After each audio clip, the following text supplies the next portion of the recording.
Good evening. I'd like to call the December 8th, 2020 regular City Council meeting to order. I'd like to point out that this meeting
We will now reconvene the regular city council meeting.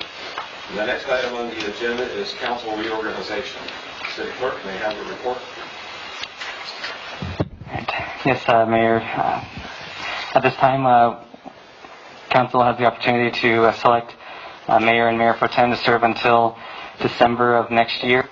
I will go ahead and I will open up the nomination for mayor, after which the new selected mayor will then open up the nominations for the mayor pro tem. So, are there any nominations for mayor? I'd like to nominate Carly Meyer. Is there a second on that?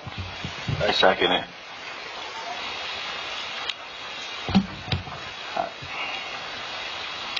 I'll do a roll call vote on that. Councilmember Brown? Yes. Councilmember Krupa? Yes. Councilmember Lilienthal? Yes. Councilmember Males? Yes. Councilmember Meyer? Yes. It passes 5-0. Now turn over to Mayor Meyer.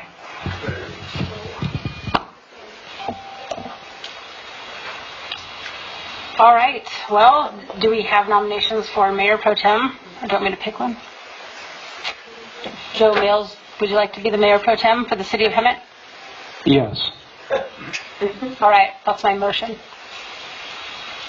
we have a second? I second. So I'll do the roll call vote. Councilmember Brown? Yes. Councilmember Krupa? Yes. Councilmember Lilienthal? Yes. Councilmember Males? Yes. And Mayor Meyer? Yes. That passes 5-0.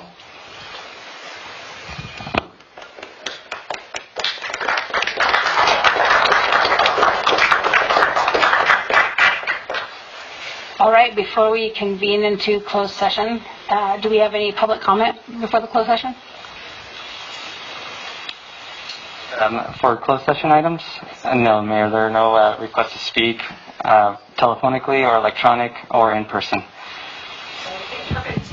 With that, we are going to convene into closed session. We don't normally have closed session at the beginning of a meeting, but since we have a newly elected council and we have some items on the agenda that need to be discussed before, then we will take if you guys want to, are we going to move upstairs or did you have a plan?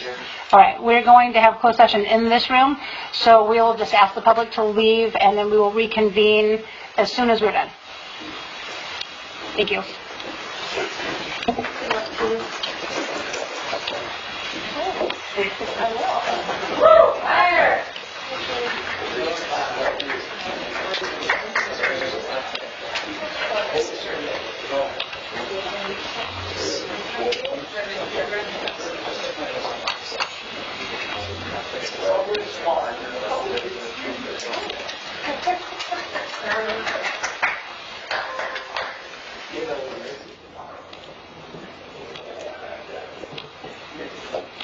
All right. Before I call this meeting back to order, I want you to look behind you. And as I thank you for your vote and your confidence as the mayor, I have placed boxes behind you, each of you council members, and they have your name on them, so you need to go get your box. I put them as close as I can, but I didn't want you to fall. If you get your box and open this gift symbolizes a new chapter that we are about to begin. And we are going to bring some change to Hemet. As we start this new chapter, and as you wear your badge, this will be a symbol to the people that they can come to you for help, and that you are here to serve them. So I thank you all for what you do, because it is not an easy task. Tell me. My name's not on. I know, you'll have to go get your own name, but... Yeah. What name do you want? You're welcome. Oh, yours is better, too. Thank you, that's very nice. All right, let's call this meeting to order. Enough Christmas things. City Attorney, would you like to report out of closed session? Thank you, Mayor. There was no reportable action taken. Okay, great. Now, next up, we have communications from the public. Anyone who wishes to speak during this public comment time on a particular item, we ask that they fill out a speaker request slip The guidelines and details are listed in your agenda.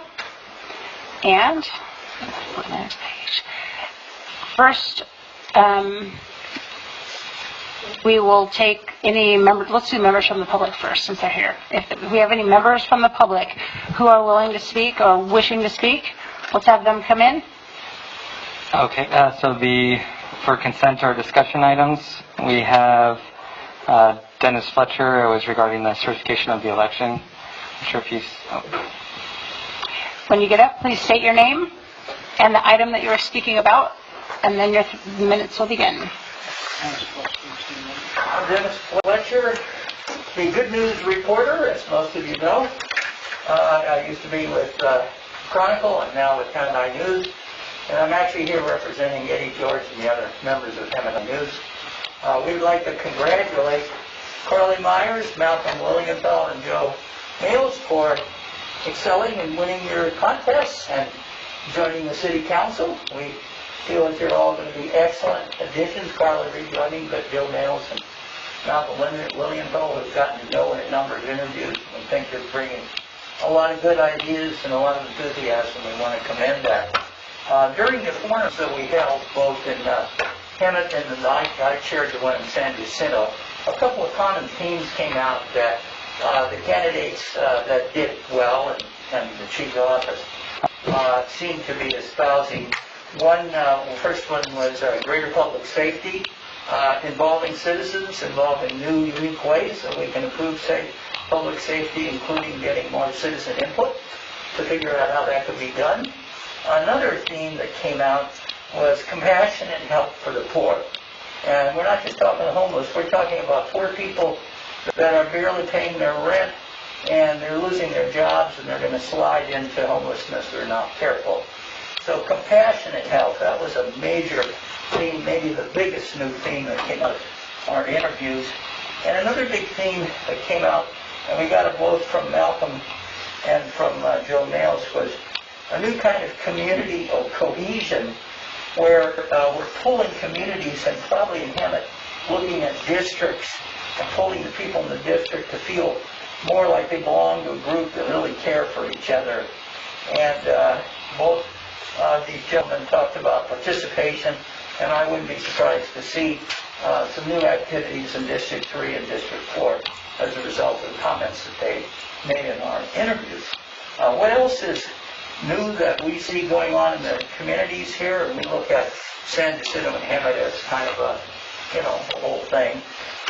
One of them is that a lot of new citizens organizations are bringing up. Some are focused just on poor and homeless, but others are focused on housing and other issues.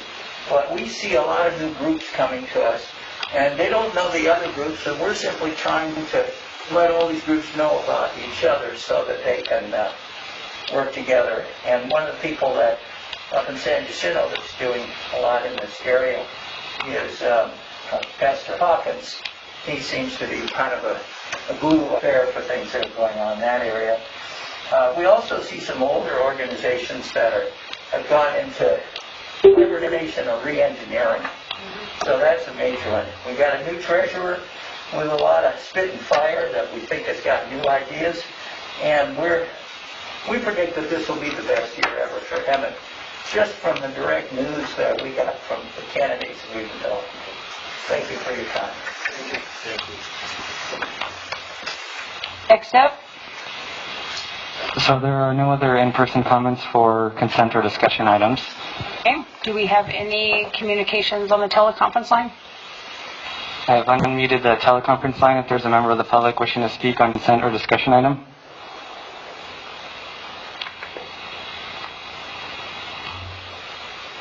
Okay, hearing that we have none, we will go on to any e-comments.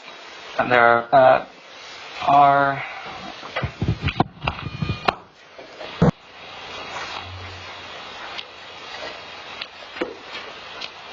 There was one comment submitted for discussion consent, and that is the investment portfolio, and this is from Sue Savage. The comment states, should the following errors and or omissions be addressed by the outgoing treasurer? Number 1, for tonight's October Treasury Report, what is correct? The report states a $2,082.60 library withdrawal from LAIF was made, yet the LAIF October statement shows no withdrawal at all. Which is correct? Is there a withdrawal or not? Should a revised October Treasury Report be required to provide the correct amount? 2, for the September Treasury Report, what is correct? Under government agencies GA, a $730,000 monthly activity deduction is made, yet only additions are made to the monthly GA total. What is correct? A deduction or the additions? Should amended revised September Treasurer's Report be required to report the correct amount? For these reasons, a continuing request for a 3-year audit of the investment portfolio is made. A request for the new treasurer to attend California Municipal Treasurer School or other municipal treasurer training is made. A request for the Investment Oversight Committee to review the treasury reports for clarity and accuracy is made. Regards to Savage Hemet Treasurer. That is the end of comments. All right, then we will start with non-agendized items. Do we have any people here to speak? Yes, Mayor. There are 7 requests to speak for in-person comment. The first is from Yahida Howard. After Yahida is Brett Long.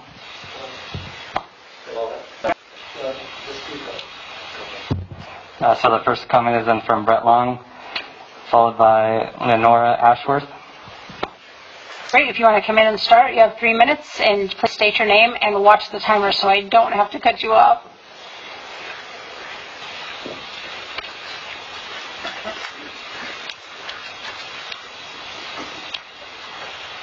Good evening, Council. Congratulations, Carly, on becoming mayor. Malcolm and Joe for welcome. I'm Brett Long. I'm employee of the City of Hemet. I'm a senior building inspector. I've been working here for 8 years now. Lifelong resident of the Valley, 4th generation. I've been here a while. My family's been here a while. Also, I mean, some of you, obviously, the new guys, I'm also a member of SCIU. We represent our members. Just want to say welcome tonight, and I really look forward to reaching a fair contract with you guys. With the new council, I think it's a good thing for the city with the new seats, and I think Carly, you're going to do fine. And I really look forward to reaching a fair contract. 14 years without a raise, too long. I mean, we all know the cost of living's gone up. How long? 14 years. Our members have not had a raise in 14 years. So we've been working hard, negotiating and stuff, and we're just hope we can get to a conclusion on this and start working together. Instead of fighting with each other, let's work together. We're all here for a reason. We love this city. Like I said, I've been here my whole life, raising my kids here, all my cousins, everybody. A lot of us still live in the valley, so it's home. I've had job offers elsewhere, but this is home. So, but it's time. It's time. I mean, it's hitting everybody's pocketbook now. So across the board, but mostly I just wanted to say welcome, and we look forward to really working with you guys and reaching a fair contract for myself and all my other members. So, with that, I want to present to you this poster. I'll submit to council. Where you want me to put it? See your advice. All right. Thank you. Thank you, and thanks for working for the city. Next, we have Lenore Ashworth, followed by Donald Chase.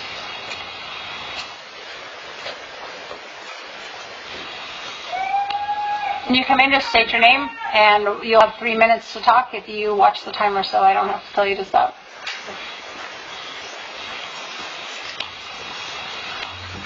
First, I'd like to say welcome to our new council members. Thank you. I'd like to say welcome to our new council members, and we look forward to working with you. My name is Leah Ashworth. I've been employed by the City of Hemet for 15 years. I work in a vital area of the community as the Hemet Public Library's Adult Literacy Coordinator. 1 out of every 5 people in the Hemet San Jacinto Valley is functionally illiterate. There is a huge need for our services. We currently assist 67 students. When I started working with adult literacy, there were 2 SIR receptionists, 2 AmeriCorps volunteers, a full-time literacy coordinator, and a Families for Literacy coordinator. I am now the sole literacy employee, working only part-time at 19 hours a week. Pre-COVID, 5.5 of those 19 hours were spent working on the library's reference desk and out in the library. So I run the literacy program on only 13.5 hours a week. Adult literacy is essential to building a productive community.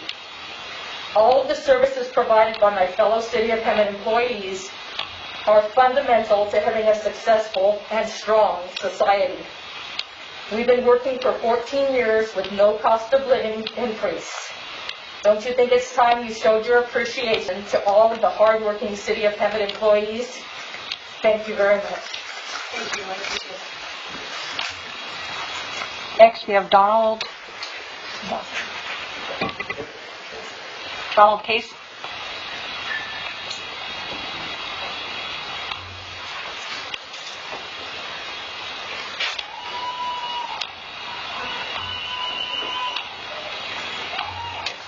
You'll have 3 minutes and just watch the timer, so.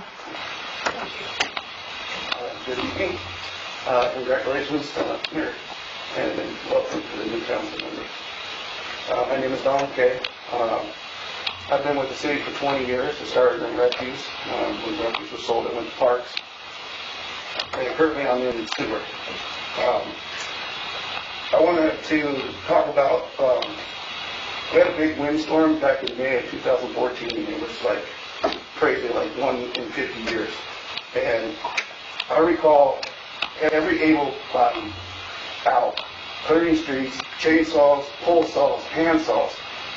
We had facility maintenance out there, supervisors, superintendents, mechanics, clearing the roads so emergency vehicles needed through, and driveways for people to get out.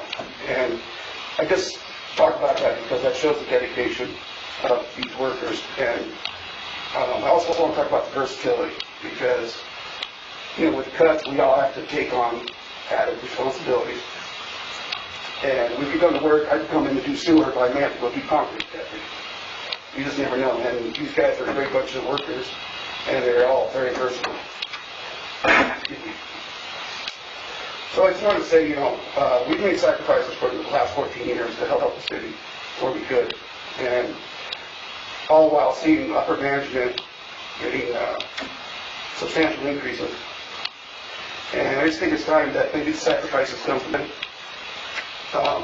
You know, let's revisit some of their inflated salaries. Maybe ask, I'm wondering if we were to ask them to take even a portion of the sacrifices that we did, if they'd be willing to do it for the city.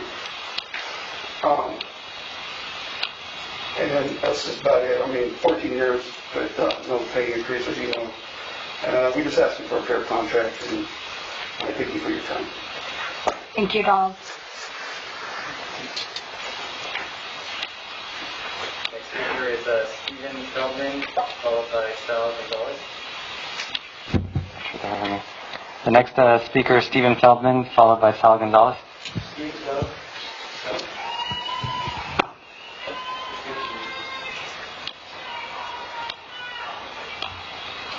So you have 3 minutes, and I'll set the timer. You just watch that light, okay? Perfect. I'll try to make it short. Fine. Good evening, Council. Good evening. First thing first, I want to say congratulations to the new Malcolm. I've had a chance to meet you. I look forward to working with you. Joe, unfortunately, I haven't had a chance to meet you, so I'm actually excited to see new faces here because I think it's time that, and I might get emotional because the city of Hemet, I defend it every day. People are like, we fought. I've had her move over here and tell her, hey, Hemet is a beautiful city. I love this city so much that I told my wife, let's start a family here. Unfortunately, seeing my brothers and sisters outside from SEIU saying 14 years with no contract, it breaks my heart. I'm saying, how is this even possible? You know, it's something that I try to explain it, I'm like, I don't have an answer. So I know with the new council members coming in and the community so strong here, we have a chance to make this city the best city there is. I get embarrassed when people say, oh, you live in Hemet? That's a, you know, those words that I'm not going to say. It's embarrassing. I know we have the potential, the power, the manpower here to make this city great. And all I'm asking is, we're working with you guys. We want you guys to work with us. You know, we're not backing down. My members are out there. We're freezing. We're out there, you know, shaking and say, no, you know what? I want them to hear what we're going to say. And all I ask is, their contract, give it to us. Let us keep staying here and show everyone that Hemet is going to be a beautiful city. And we all know in our hearts it's here. Thank you. You guys have a great night. Thank you, and we appreciate your passion. Last in-person public comment is from Eloy Alvarez.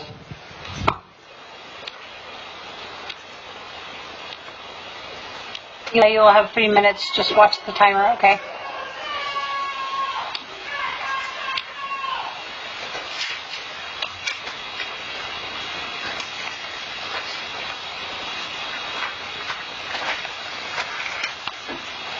Good evening, everyone. My name is Eloy Alvarez, Regional Director with SEIU Local 721. I don't need to replay the tape. You've heard all the concerns of our SEIU members, all the hardships and all the sacrifices that they've had to endure over the last 14 years. Bottom line is, changes need to be made. The city cannot conduct business as usual. The very definition of insanity is doing the same thing over and over and expecting a different result. The Public Records Act request that we've submitted, that is illustrated in the billboard that we just handed over to you, is meant to find out where specifically and why individuals or consultants have been receiving compensation increases in lieu of our SEIU members not receiving any raises over the last 14 years. We need to identify where wasteful spending is happening. We need to let residents know where their taxpayer money is being spent and identify any kind of efficiencies or wasteful spending that needs to be corrected. There's two ways that you can interpret what we as SEIU members are doing here today. You can simply say that this is just the union making noise, causing trouble, that it's all about raises.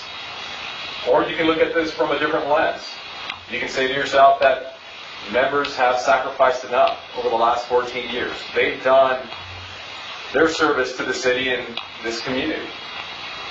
And you can say to yourself, this is a great opportunity to work with SEIU and make Hemet a better place to work, improve operations, and retain good employees. I'd like to congratulate the new incoming council members for your appointment, for your election. We look forward to working with you, and we look forward to working with any city council member that is willing to exercise reasonableness, that is willing to work with its employees to come to a harmonious solution. Thank you for your time, and thank you for your consideration. Have a good night.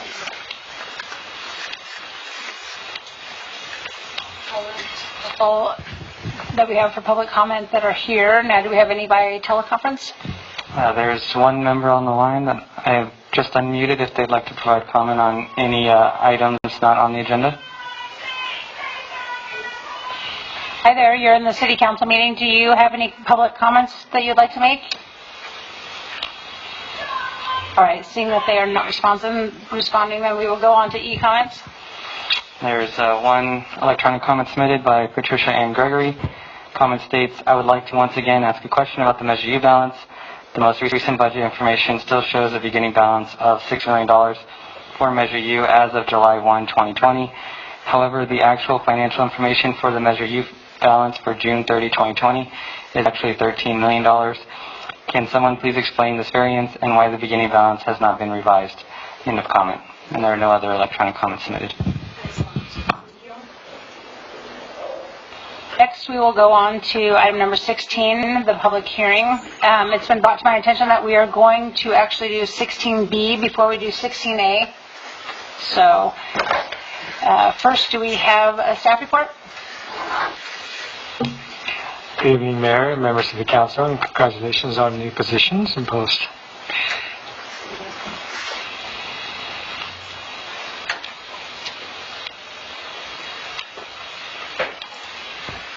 So for the new members of council, H.P. Kang is our Community Development Director. He was promoted earlier this year. Prior to being the Community Development Director, H.P. was the Principal Planner with the City of Hemet. So I'll go through the item for you. This item and the next item are correlated together, so I'll explain one at a time. So before you tonight is a General Plan Amendment 20-001. The applicant is the City of Hemet, and the project location is citywide in the commercial designation. The companion application would be Zoning Ordinance Amendment 20-002. So the description is that the city initiated proposal to amend the Table 2.1, Land Use Density and Intensity of Chapter 2, Land Use Element of the Hemet General Plan to increase the maximum floor area ratio for certain allowable uses in the community commercial land use designation from 0.4 to 1.0, and I'll explain that a little more in detail. So the background on this is we had a lot of comments from the development community that we received stating that the FAR is not adequate for what they need to do. And this is to address the changing development parameters that are happening out in the real world. This pertains to mostly infill parcels and hospitality uses in the city. This will increase the opportunity for commercial hospitality development in the city. And again, I'll go into more details on how that is related. And it increases the opportunity for economic growth, which is something that we all need. So this has a council authority that state law allows general plan to be amended up to 4 times in a calendar year. Chapter 1.7.1 of the Hemet General Plan specifies the required findings for general plan, and those findings are listed below. Amendment is in the public interest, is not detrimental to public health, safety, and welfare, and is consistent with the overall vision, goals, and objectives contained in the general plan. And the council has a major role in making policy decisions to provide opportunity to improve economic development in the city. So this is the citywide general plan land use map. The areas that of concern or that we're suggesting a change would be all the areas that are in bright red. So that's the community commercial areas, which are mostly located along Florida Avenue and some along Sanderson and State Street.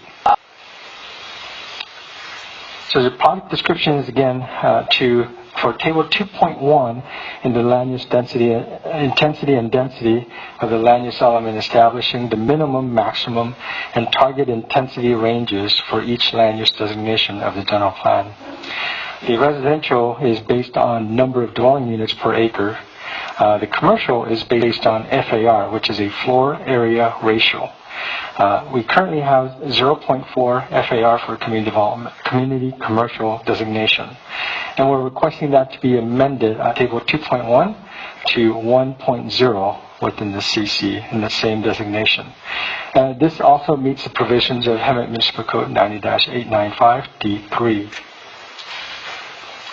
So talking about floor area ratio, this is basically how it regulates the size of the building that can be placed on a parcel. So for instance, it calculates the square footage of the building divided by the square footage of the lot. So the example is that if you have a floor area ratio of 1.0 and you have 1 acre lot size of 43,560, then your building can be at 43,560. If it's calculated at 0.4, then your 1 acre land area will equate to 17,474. So from that, you can see the expansion of the building that you can build on a piece of property. So that 0.4 to 1.0 creates a great opportunity for commercial development to increase their square footage. And this can be accomplished by, so you may be asking, how can you put a full-size building on a full-size lot? Well, in order to do that, you can build up, so you can have multi-stories, and making the footprint a little smaller to provide the access and parking and so on. So the smaller footprint with multiple stories, or larger footprint with single story, just depending on how that works out. So the FAR exception application is for the FAR exceptions would apply to the following: the hotel, medical office, and unique development proposals. And we put the unique development proposals in there in the event that we have some uniqueness of development that we haven't thought about currently, and that we don't have to keep coming back with changes. And this only, again, applies for community commercial designated areas for general plan. And generally it's in the infills. You're going to have little spots of vacant land that can't be really developed for a lot of different things because they're limited in that size. So major arterial highways, it's on Lower State Street, Florida Avenue, and Sanderson Avenue. Those are the concentrated areas that this would apply. This table kind of surveys the local nearby cities. And so you have Hemet at 0.4, you have Menifee at 0.35.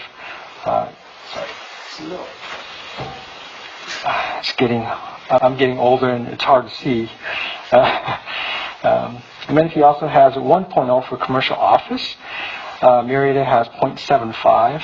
Paris has 0.75, and so on. So we're not the only city that's requesting for a 1.0. There are other cities that have done that in the past.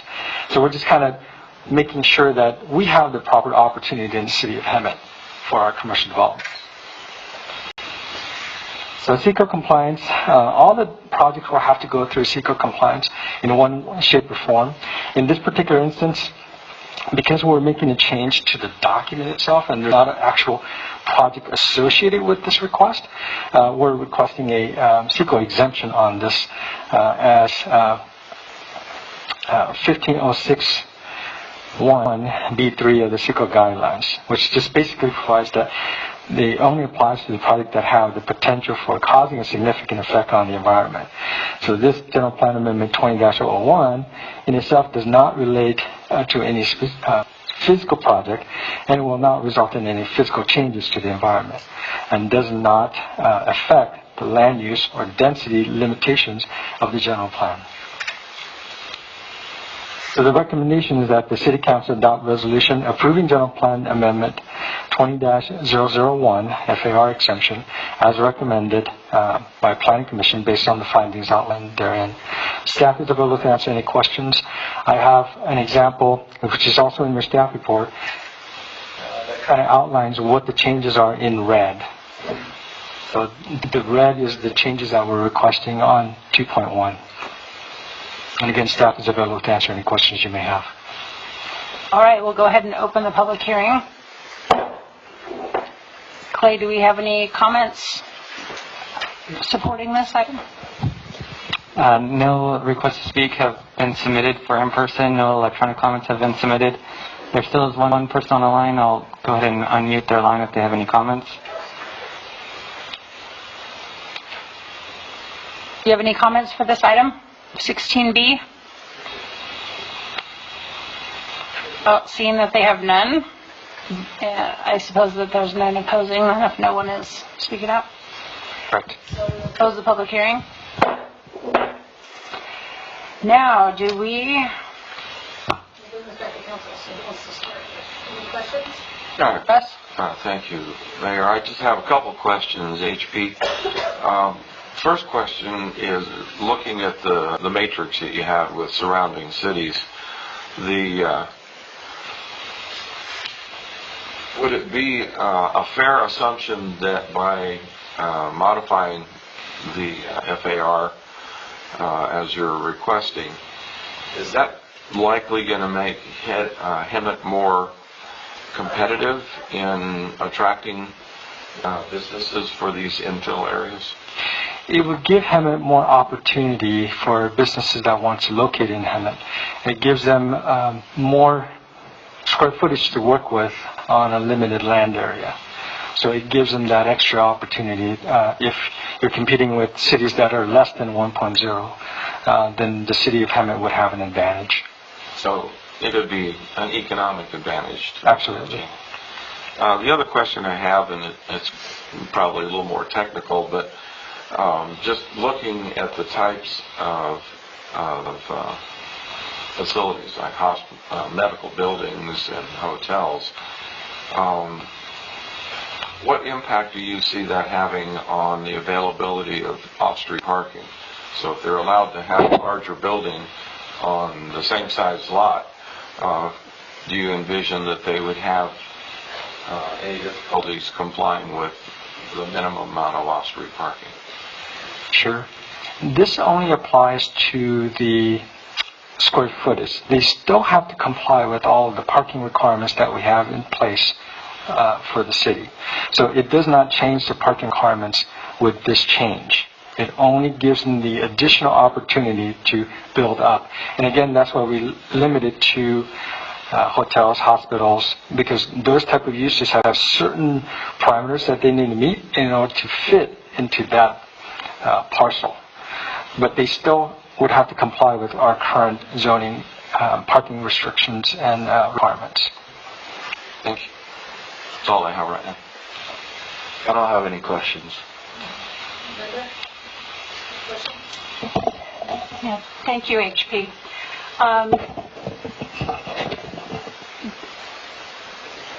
You're saying this is mainly for infill, correct? Which makes sense because we have a lot of single-story buildings around.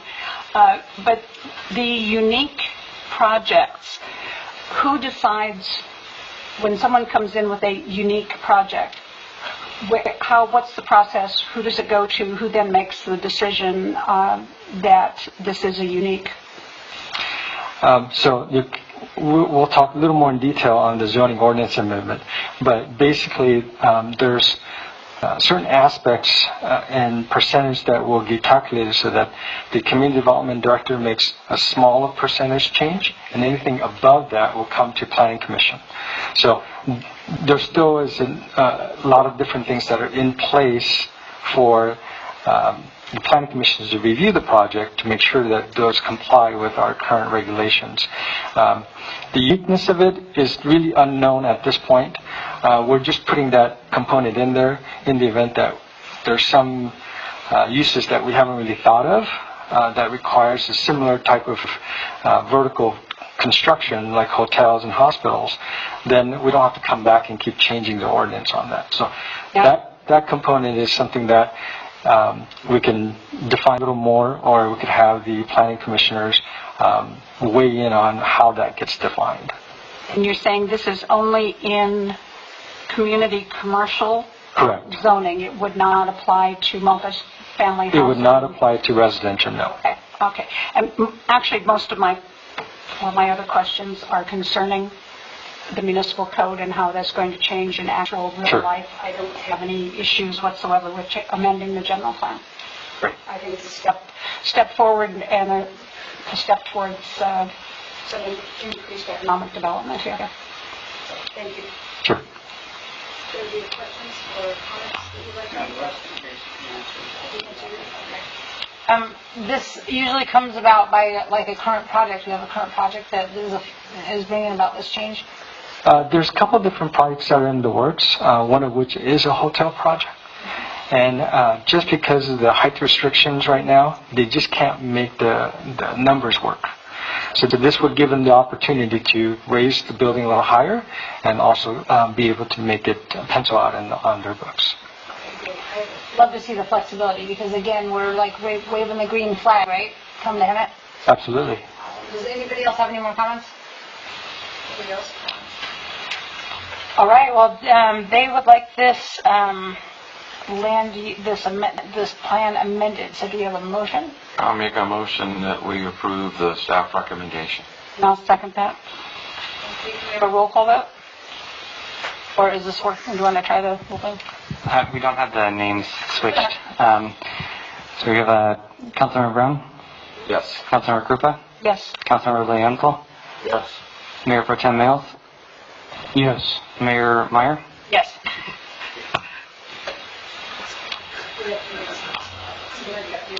All right, that passed 5-0. Okay, then we have item number 16A, the ordinance amending section 90-45.3 of the Hemet Municipal Code. So this is the accompanying change. This is zoning ordinance amendment 20-002. Again, this applicant is the city of Hemet, and it applies to citywide commercial zone. Again, this is the companion application for general plan that you just heard.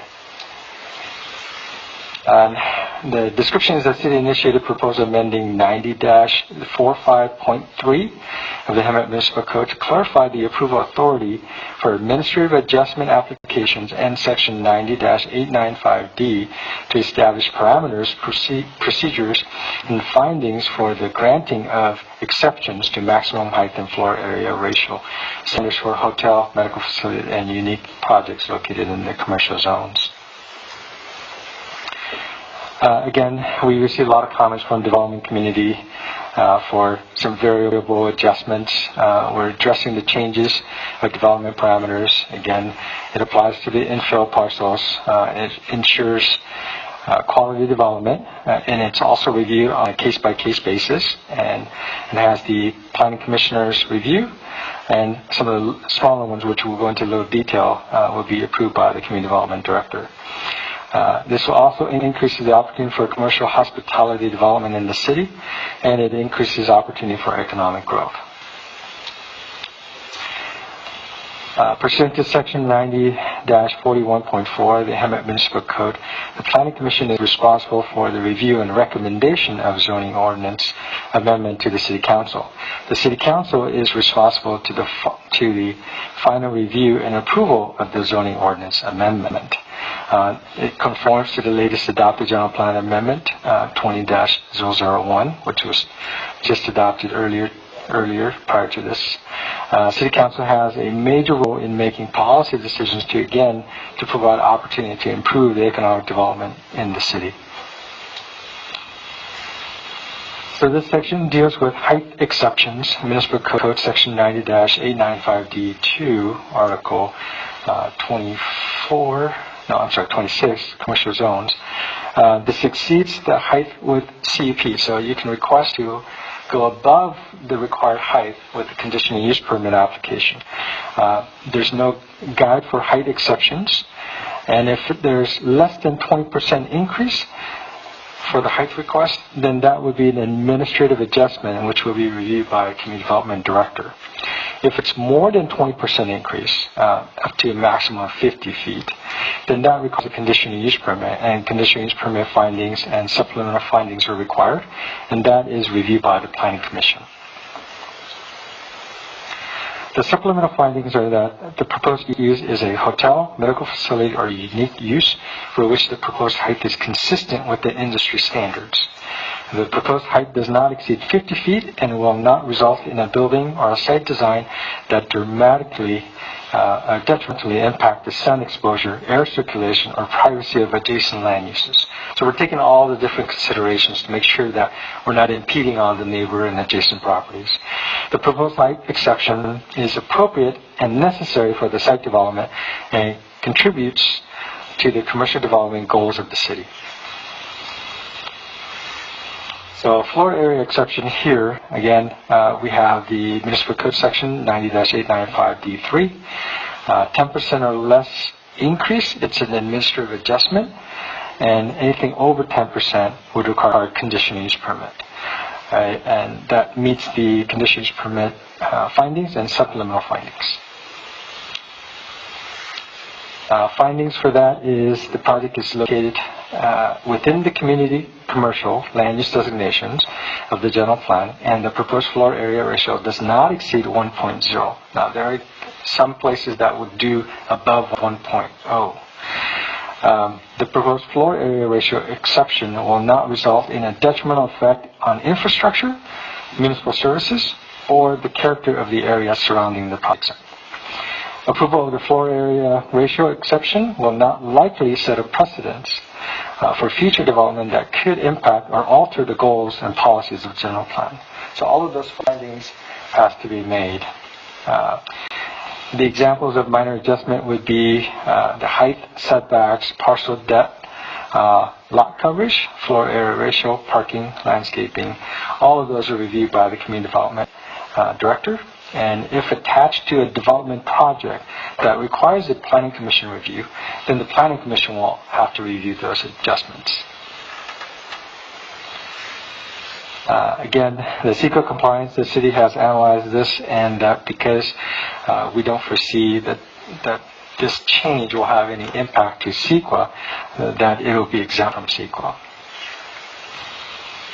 And the recommendation is to introduce, read by the title only, and waive the further reading of the ordinance amending section 90-45.3 of the Hemet Municipal Code to clarify the approval authority for the administrative adjustment application, and section 90-895D to establish parameters, procedures, and findings for the granting of exceptions to maximum height and floor area ratio standard for a hotel, medical facility, and unique projects located in the commercial zone based on the findings outlined therein. And this is a red line addition to what we're trying to change in the zoning ordinance. And staff is available to answer any questions you may have. We'll go ahead and open the public hearing. Do we have any comments that are in favor or in opposition? I've not received any comments for electronic or in person. There's one number on the line that I will unmute. If you're on the line and you would like to speak in favor or in opposition of 16A, you can go ahead now. All right, since there are no comments, we will close the public hearing and bring it back to council. Malcolm, you want to start? I don't have any questions or comments. Okay. Yeah. The 50 feet, how did you come up with that? 50 feet is industry standard for a lot of these developments.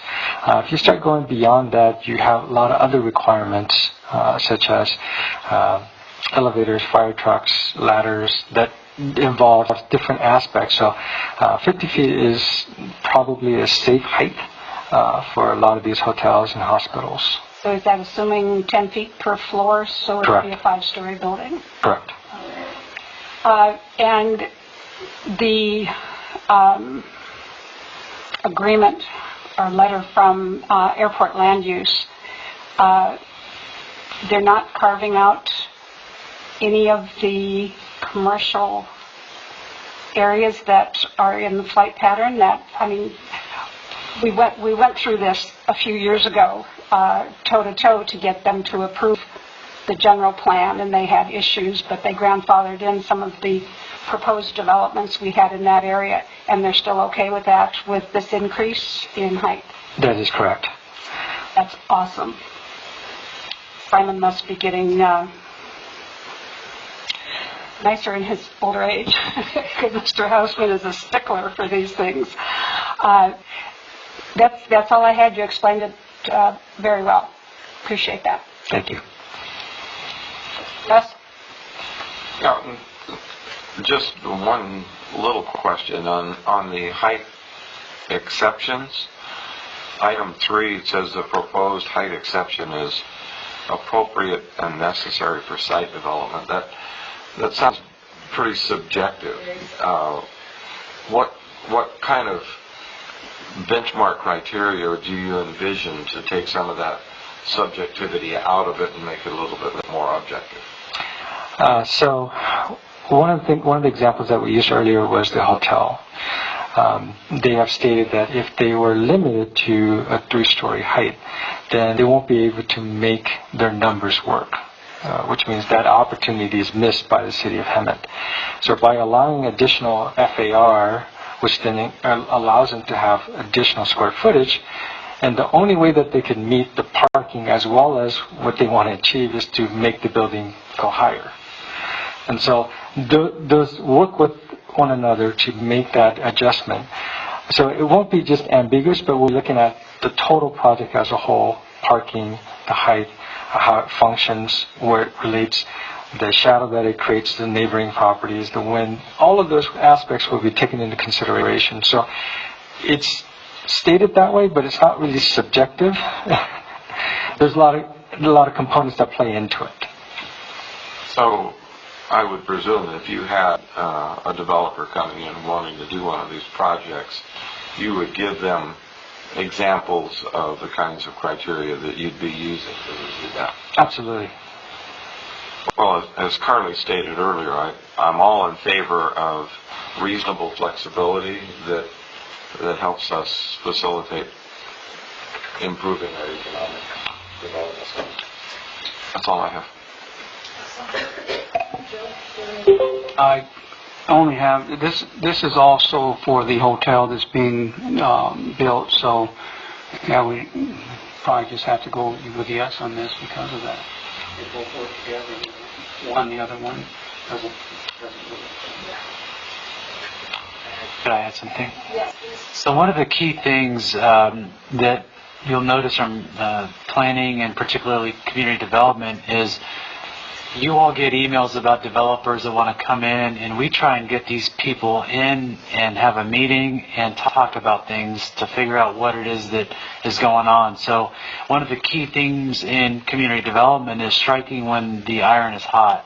And so that's a key thing that HP is leading community development to make sure that that's happening, so that when business comes in, our doors are wide open and we're available and open for business, whether that's virtual or some other form of discussion. We are open for business to make these types of projects happen. Right, if there's no further questions, everyone's good. All right, we will read by title only and waive the further reading of this. Yes, I'll make that motion to have staff recommendation on 16A. I second that. Call vote? Councilmember Brown? Yes. Councilmember Krupa? Yes. Councilmember Lilienthal? Yes. Mayor Pro Tem Mills? yes. And Mayor Meyer? Yes. That passes 5-0. I will read the title. An ordinance of the City Council of the City of Hemet, California, amending Section 90-45.3 of the Hemet Municipal Code to clarify the approval authority for administrative adjustment applications, and Section 90-895D to establish parameters, procedures, and findings for the granting of exceptions to maximum height and floor area ratio standards for hotel, medical facility, and unique projects located in the commercial zones based on the findings outlined therein. Excellent, thank you. We have reached 10 o'clock, so if you would like to continue, we probably need a motion. And a second. Yes. So moved. Second. Roll call vote? Councilmember Brown? Yes. Councilmember Krupa? Yes. Councilmember Lilienthal? Yes. Mayor Pro Tem Brown? I'm sorry, Mayor Pro Tem Mills? Yes. And Mayor Meyer? All right, thank you. Next, we will go on to item 16C. That is the last item of our public hearing. We can go with the staff report. Sure. What you have before you is an appeal application for conditional use permit 19-004. This was the S2A modular factory project that was approved by the Planning Commission. That project was subsequently appealed by a firm, and they've asked some questions that could not be answered within that 45-day period. So we've asked both the appellant and the applicant if they're okay with continuing the item, and they both agreed that they were fine continuing the item. So we're asking this project be continued, and we'll be re-advertising the item for that hearing. Okay. We will open the public comment. Do we have anyone speaking for or against? Not received any comments for e-comment or request to speak for in-person. I have unmuted the line for the public line if they have any comments on this item. Do you have any comments on the public line for item 16C? All right, seeing that we have none, we will close the public hearing. Is there any further discussion? Hey, Council, I have a clarification question on this. You're going to renotice this, so you don't want to continue to a date certain? Correct, because we're not exactly sure how long the running the remodel will take. So I don't want to keep continuing the item, so we'll just re-advertise when it's ready. Okay. Thank you. Do we have a motion? We have to vote on this? To continue it to a future renoticed hearing date? Correct. That's my motion. Do you have a second? Second. All right, do you want to do a roll call vote, Clay? Councilmember Brown? Yes. Councilmember Krupa? Yes. Councilmember Lilienthal? Yes. Mayor Pro Tem Mills? Yes. Mayor Meyer? Yes. All right, next item on the agenda, item number 17 is a receive and file. These are, we have 17A, investment portfolio, and 17B, the warrant registers. Can I have a motion? I'll make a motion to receive and file. Second. Malcolm made the motion, Russ seconded. Can we have a roll call vote? Councilmember Brown? Yes. Councilmember Krupa? Yes. Councilmember Lilienthal? Yes. Mayor Pro Tem Mills? Yes. Mayor Meyer? Yes. Thank you. All right, item number 18. All items on this consent calendar will be acted upon a single action of the City Council. If there's anyone in the public or any staff that would like to pull an item, please let me know now. Mayor, staff would like to pull 18B for discussion and a presentation, and then staff would also like to pull 18F from the agenda, and that's all that I have, Mayor. Okay, do we have any council members that would like to pull any items off this consent calendar? I just have a couple concerns with items, whether or not new council members understand what these resolutions are, especially with the successor agency. And if I could pull those two and just have a 18D and 18E, just to have Lorena just do a brief summary on exactly what we are doing and why we're doing it. Because after all these years dealing with this, it's still confusing. And we really need an explanation on it. Yes, just so that everybody knows, I did go over the agenda with Mayor Pro Tem Mills and Councilmember Lilienthal. This item didn't come up, but if the council would like a presentation, we're happy to provide that presentation. So whatever the council wishes, we can do. My personal opinion is that, a short presentation. We can do a short presentation, yeah. I mean, not even 10 minutes will explain exactly what this does and why we have to do it. And while there's no liability basically on the city not to do it, it's paperwork imposed by the state of California. Thank you, Governor Brown. So, okay, and I would like to pull 18G. So, we need a motion to approve 18A and C. So moved. Who is that, Russ? Yes. Okay, and then do we have a second? I second that. Malcolm is the second. Can we have a roll call vote?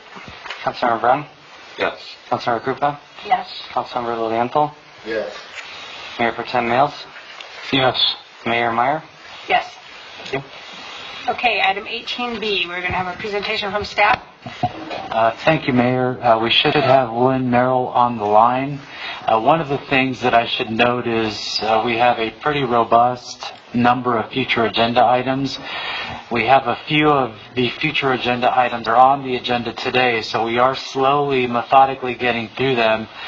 This item in particular has to do with solar feasibility, but it really revolves around a larger comprehensive concept with respect to energy efficiency. And so it's been on the agenda for some time now. We're happy to have this report provided to us by Josh and Lynn. With that being said, I'll go ahead and hand it over to Lynn Merrill, our Interim Public Works Director. Yes, good evening, Council, members of the Council. This item before you actually got started back in July of 2019. Central Business Services approached the city regarding performing a preliminary feasibility assessment of city buildings and facilities to identify opportunities in which the city may be able to improve energy conservation measures and usage within the city facilities such as the City Hall, Covell, police, fire, and public libraries. They conducted that feasibility study in June of 2020, and they identified 11 facility improvement measures. They'll be referred to in the presentation as FIMs. And doing the presentation will be Josh Stieber and Brett Watson from Centrica, and they are on the line here. And Josh, I'll go ahead and let you take it over.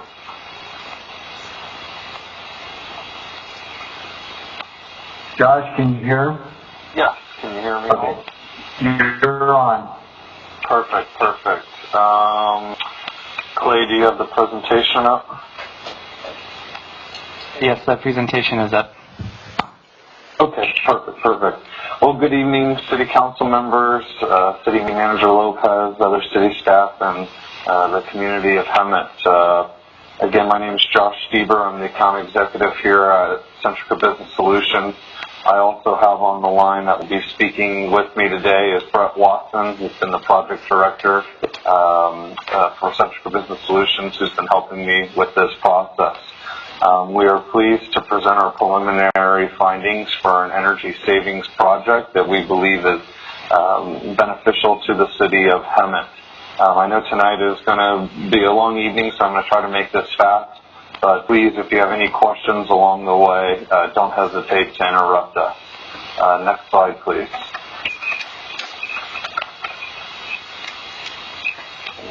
I apologize, my screen froze on my end. Well, I'm going to keep going. I think it moved through. Again, Centrica Business Solutions, we're an international energy service and utility company. We have local footprint here at Centrica Business Solutions that are tailored specifically for the City of Hemet, but we are a global organization that has plenty of experience. Next slide, please. Our program offers end-to-end solutions that addresses energy, water, infrastructure, resiliency, and sustainability needs. A few key bullet points about our program that we have to offer is it's a budget-neutral program with no upfront capital cost. It is a guaranteed performance-based outcome. And as we've been working with other agencies in the area as well, we're also finding out that our program is providing a new revenue stream for those agencies. On top of that, this program has been able to benefit cities to provide community outreach and engagement on efficiency and sustainability and resiliency to their communities. Plus, plus our program is allowing for a few awards as well that the city could win by implementing this program. Next slide, please.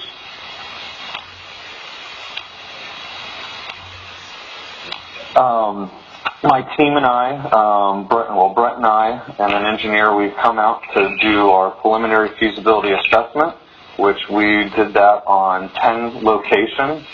A few things that we found that are similar through each of the sites through this assessment was skyrocketing utility costs.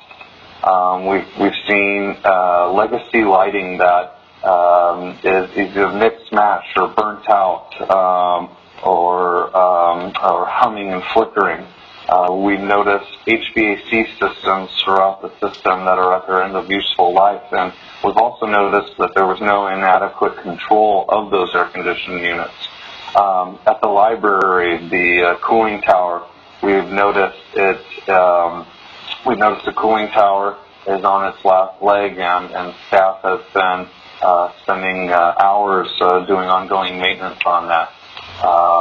And that's the thing is a lot of the solutions that we're here to provide, we've collaborated with city staff as pain points that are really much needed to be resolved as soon as possible. Next slide, please. As Mr. Merrill mentioned, just from the model that we're presenting today on just these 10 sites, we've looked at 11 facility improvement measures. Brett Watson's going to go over those here in a few minutes on each one of those. I'm just going to let him start because I know we're running out of time. And he'll go into each more detail on the scope and the benefits to the city. Brett, you're on mute. Thank you, Josh. If you can move to the next slide, please, that'd be great. All right, so the first measure that we really looked at, so we have 11 facility improvement measures, and when we conducted our audit early in the year, we were looking at 10 buildings, and we're proposing these measures with the intention of rolling them out citywide. So with that said, the first measure that we're looking at is interior LED lighting and controls. Really the idea here is to replace your current lighting systems, which have old incandescent fluorescent technology with an LED solution. I think everyone's aware of the significant energy savings potential by switching to LEDs, but by doing the solution, we'll also be able to accomplish a couple other things, such as improved light levels and light quality, so that staff productivity should be increased, as well as improve the aesthetics of the space. Next slide, please. The next measure we're looking at is exterior lighting and controls. Very similar to interior lighting in the sense that we're going to be replacing your current high-intensity discharge fixtures with an LED solution.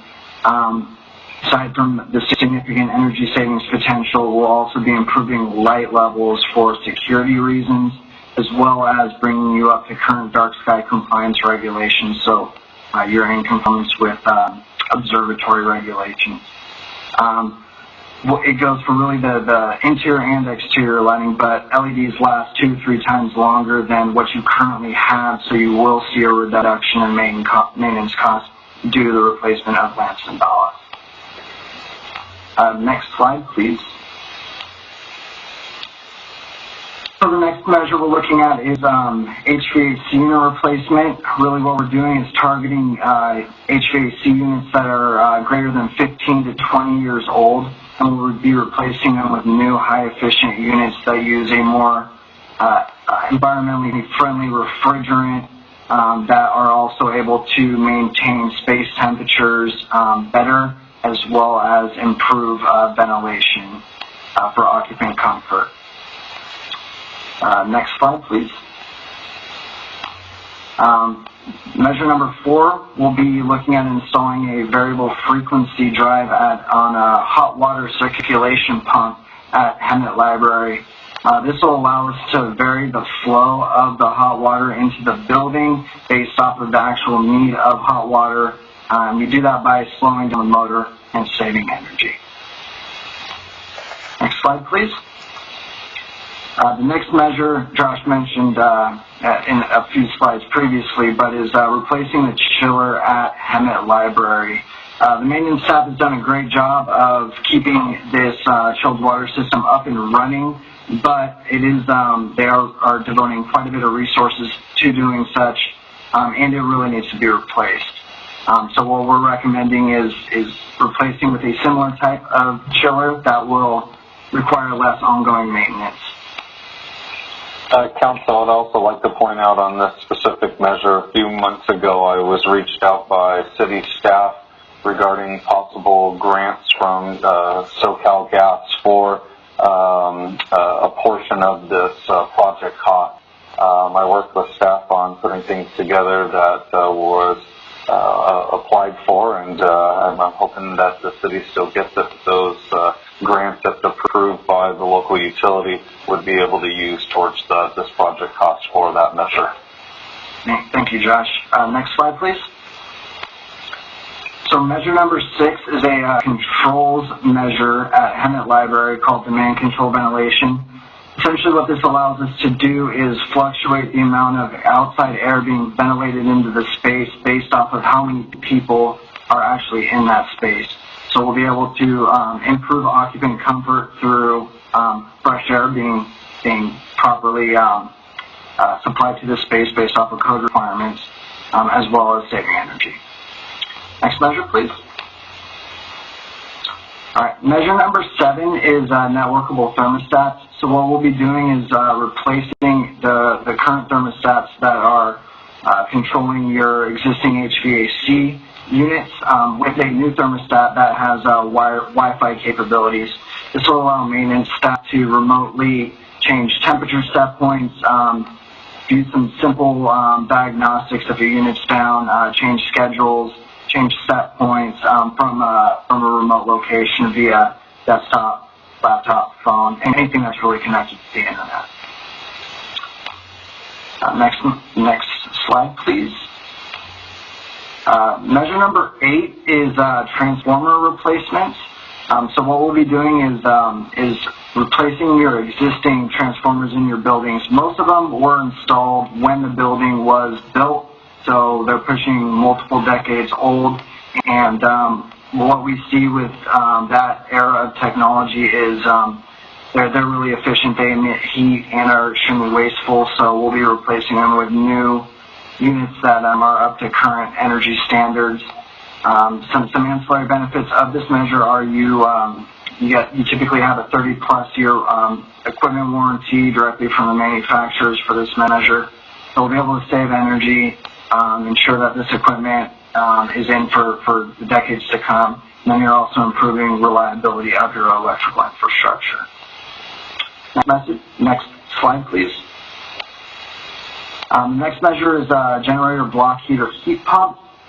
This involves using heat pump technology in conjunction with the existing block heaters to keep your generators in standby mode, able to turn on when there is a power outage. So this will save energy by for that heat pump efficiency, but will also provide a level of redundancy to your system, so providing some resiliency for that backup generating equipment. Next slide, please. Measure 10 is plug load controls. So with this measure, we'll be able to install some really basic controllers that will turn off some various types of office equipment, such as projectors, printers, coffee machines, vending machines, when nobody's around. So it's a really low-hanging fruit here. Next measure, please. And the last measure that we're looking at is solar. So assuming that we go ahead and implement measures 1 through 10, we will right-size the solar to your new energy baseline so that you have a right-sized system. Really the exciting thing about this measure is we're going to be looking at your library, fire station, and civic center complex, installing a number of arrays there, but also tying in a battery storage system with your existing generator system so that we can provide some resiliency in the event of a power outage for that campus. Next slide, please. So talking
RCTC is tomorrow, but we did get notice from the CTC, California Transportation Commission, that they funded 3 projects in Riverside County, and one of them is the 9171 exchange west of Corona, which is good news for everybody. That's now fully funded, and hopefully it will straighten traffic out on the 91 going westbound. RTA, with reduction, like 60% reduction in ridership for RTA. Instead of laying off a lot of their people, they figured out different things they could do with the smaller buses and to keep the people, the drivers employed. And one of them was to work with Feeding America. And this last week they went over 100,000 meals that they have delivered to people in Riverside County, mainly senior citizens. So they're still going. I attended the SCAG Economic Summit virtually last week, and one of my complaints, I mean, they're saying Inland Empire is actually doing better than economically than Orange and LA, but the only problem is they lump us together. And it's like, I want to stand on my own 2 feet as Riverside County. I don't want to be Inland Empire anymore, because there's a vast difference in what's happening economically between Riverside County and San Bernardino County. So that is one of the requests that I'm putting in. When all of these statistics come out, can you please leave us by ourselves? I mean, we've got enough people in Riverside County that statistics should and could be based on what is happening here and not lumped into a bigger number just because we're 2 big counties and smaller counties have their own thing. That's going to be my soapbox issue. So, and that's it. A lot of things going on. All right, Councilmember Lilienthal? Do you have anything you want to go over? Anything you want to say? Any report you want to give? Did you have fun tonight? Yes, I had lots of fun tonight. I don't have anything to add. All right, that's beyond the important. Mayor Pro Tem Mills. Yes, I had a lot of fun. I'm a person that likes community outreach, and I'm trying to get in the homeless off the street if possible. So I'd like to try to research some information and get back with you on that. So. Okay. All right, and under my report, I don't have anything on these, but as we are reorganizing, let me know what you guys are interested in. Just hit me up or email me. Okay. As for our January meetings, as we go over our different committees and representations regionally. So, all right. Any ad hoc committee meetings that we need to have?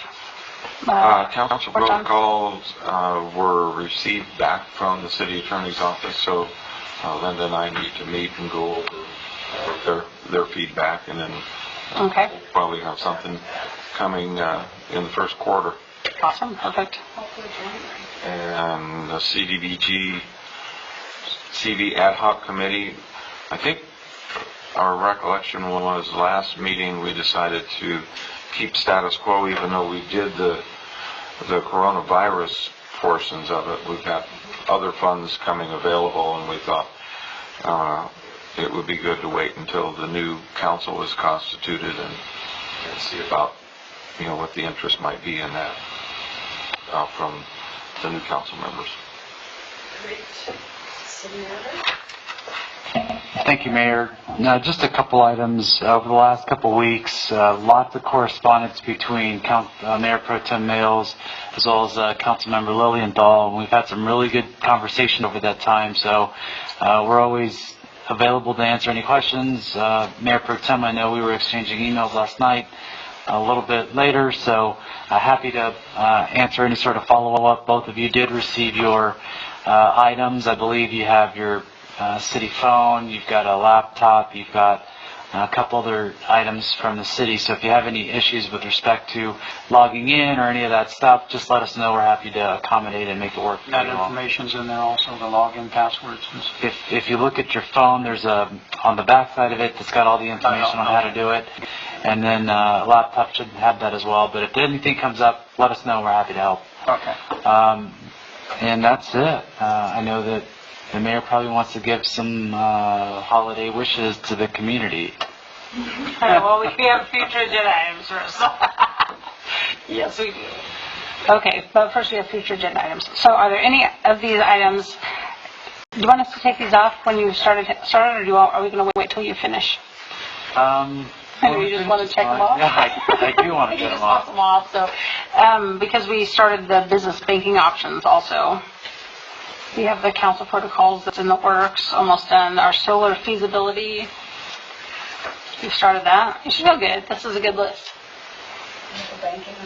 So when we make future agenda items, let's make them in the form of a motion. If you want to hear more, then somebody second it, and then we'll have the discussion and decide. Is that good?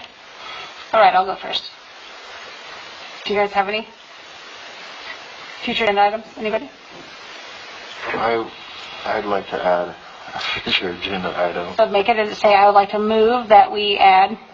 I would like to move that we add. Can I say what I want? Okay, what do you want to add? That we as a council come up with a vision and mission statement for the city of Hemet. A vision and mission statement for the city. Oh, I will second that with an amendment. I'm going to add to your motion, okay? That we have a strategic planning session in January, and it needs to be one long day. And so, do you want to be on an ad hoc with me, Malcolm? Since you're making this motion? Okay. And we'll form an ad hoc committee and get this done, because I think that there's some things that we probably need to go over as a council before we delve down different roads, right? All right. There's a second and an amendment. So do you guys have any more discussion? Does anyone want to talk about it? No. All right, you want to do a roll call vote? Councilmember Run? Yes. Councilmember Krupa? Yes. Councilmember Lilienthal? Yes. Mayor Pro Tem Mills? Yes. Mayor Meyer? Yes. Thank you. All right, do we have more future agenda items? Did we get an answer about whether we want to take any of these off once they're underway, or we're going to wait till they're concluded? I think we've been doing it when we're concluded. Okay. Don't be overwhelmed. It's a nice list, but it's active. It's an active list. It's an active growing list. Yes. Look, I want to grow it a few more, guys. Okay, so I want to make a motion that the city manager can hire as soon as possible a grant writer for our city. Oh, yes. Because there's a lot of money out there. And did you hear that man on the video was talking about all that money? Yeah. So there's a motion on the table. I'll second that. All right, any discussion? Do you guys think we won or not? All right, let's have a roll call vote, Clay. Councilmember Run? Yes. Councilmember Krupa? Councilmember Lilienthal? Yes. Mayor Pro Tem Mills? Yes. Mayor Meyer? Yes. Can't we remove number 10? Unless we're going to change it, but yeah, I think we can. Is that a motion? I'll second that. Yes. Because we directed that the penalty be increased to $1,000 for illegal fireworks. I believe that still has to come back to us as an ordinance change. Oh, maybe that's why it's not off. Sorry, I know Al Ford presented on that, I believe. I don't know off the top of my head the status, but if you're saying it hasn't come back yet, I'll follow up with him on the status of that. I think that was one thing we voted on in October.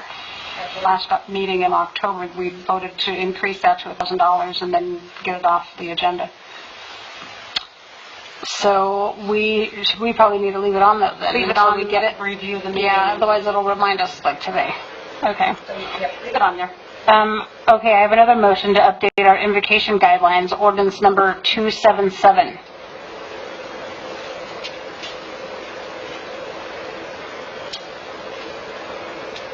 To do what?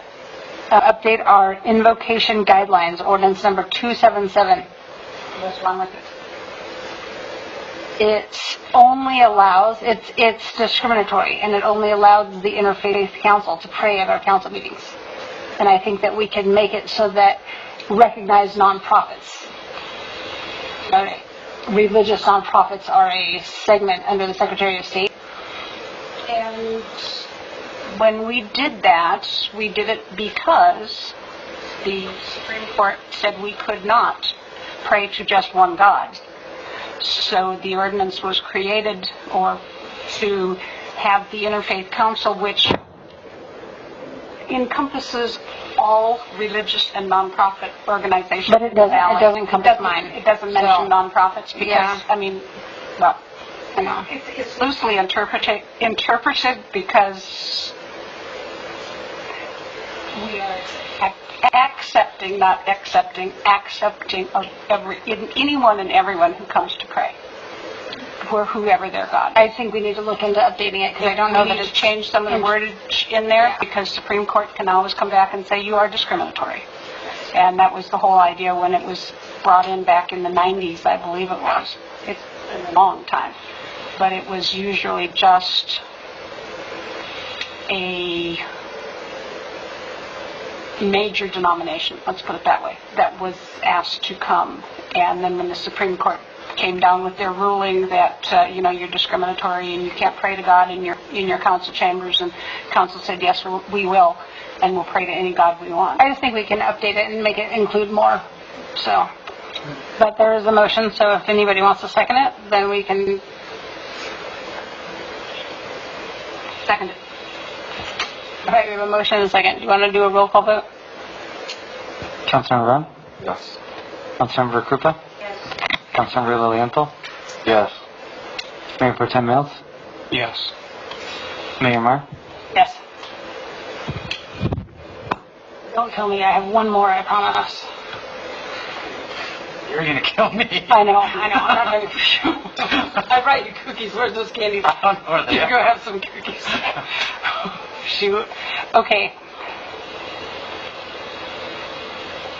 And there is no secret that we have had our share of discrepancies in our finances. And I would like to have a complete audit of our financials. I feel that we need to start fresh. We need to be able to know and to move forward. That's my motion. So I do have a question on that. We typically do the audit in the CAFR. Are you suggesting we have something? problems in our CAFR. So are you suggesting, because we're in the middle of an audit right now, what is it that you're suggesting? A complete audit, not a CAFR audit that didn't find the errors that were. But before we discuss, we have to wait till there's a second, otherwise it's not worth talking about. If there's a second. I believe we should have an audit because we have a new treasurer that just came in from, someone that's been the treasurer for 20 years. We don't know what's, on the books and so on. So I believe we should have an audit. I'll second that. So I should add some commentary on that. The city prepares its own financial documents and its own financial reports, which is then audited by a separate auditor, a third-party auditor. I'm not understanding the difference between that audit and then the audit that is being discussed right now. a complete audit. It is not just sampling. They go in and they actually look at everything and make sure that everything is done. And unfortunately, our Poon Group audit, our capper last year, had errors in it that council members had to find. And so, in order for me to get over that, I feel that the city, the people deserve an audit of everything, not samplings or not one bill from this department, one bill from that department, however they do it. Because they were clear in their public comments, that's what they did. So we would... It will cost money. I mean, this is going to cost. So what we would need to do is package that up. We probably need to go out, do an RFP, get some proposals, and then bring that back to the council to weigh in on. So I think the first step would be direct staff to identify what that might look like, get the costs, and then bring that back to council. So there's a motion and a second. Do you want to do a roll call vote, Clay? Councilmember Brown? I just want to make sure what the motion is, because I'm hearing two different things. I'm hearing a motion to conduct a full and complete audit, and I'm hearing a recommendation from the city manager that they research. Well, I think in order for it to get, we're just putting it on the agenda, they would have, he's saying what they would do on their end to get it done. They would have to put out an RFP and then bring us back a real proposal, because we can't do it right now. We're just saying that we would like to see a proposal, and then we will vote on it later. We're not voting to get it done, we're voting to put it on the agenda. So it sounds like just the clarity of what that motion is I think what Councilmember Brown is referring to. Yeah. If that's, are you clear on what the direction would be if we had that agenda item? Yeah, and probably what I would need to do is talk with probably multiple different auditors, auditing firms, and talk about what that might look like, and then develop an RFP and then go from there. So if there's any hiccup in that, we would obviously bring whatever we have to the council. So I wouldn't say that it's necessarily a done deal in the sense of that's essentially how it would play out. But if there's any hiccup in between there, we would come back to council for that. The first step, talk to auditors, see what that might look like, report back to council on that. Are you okay with that being the motion? Yes. Councilmember Krupa? Yes. Councilmember Lilienthal? Yes. Mayor Pro Tem Mills? Yes. Mayor Meyer? Yes. All right, is there anything else? Okay, we are going to recess to the Housing Authority, and Councilmember Brown is... The vice? I'll just... I'd like to call the Hemet Housing Authority meeting to order. I'll dispense with all the other verbiage in the interest of time about telecommute or teleconference, and ask for our authority secretary. May we have a roll call, please? So we have Board Member Krupa? Here. Board Member Meyer? Here. Board Member Lilienthal? Here. Board Member Mills? Here. Vice Chair Brown? Here. Okay, next item is reorganization of the Housing Authority. Nominations for the office of chairperson and vice chairperson to serve until December 14th, 2021. And I would like to nominate Councilmember Krupa to serve as chair. And I would accept that, because I would like to do that, and then I'd like to nominate Malcolm to be vice chair. Second. Okay. Okay. Secretary, we can have roll call vote. Do we have to say yes, yes? Yes. Councilmember Brown? Yes, yes. Councilmember Krupa? Yes, yes. Councilmember Lilienthal? Yes, yes. Mayor? Yes. Board Member Mills? Oh, yes. And yes. Thank you.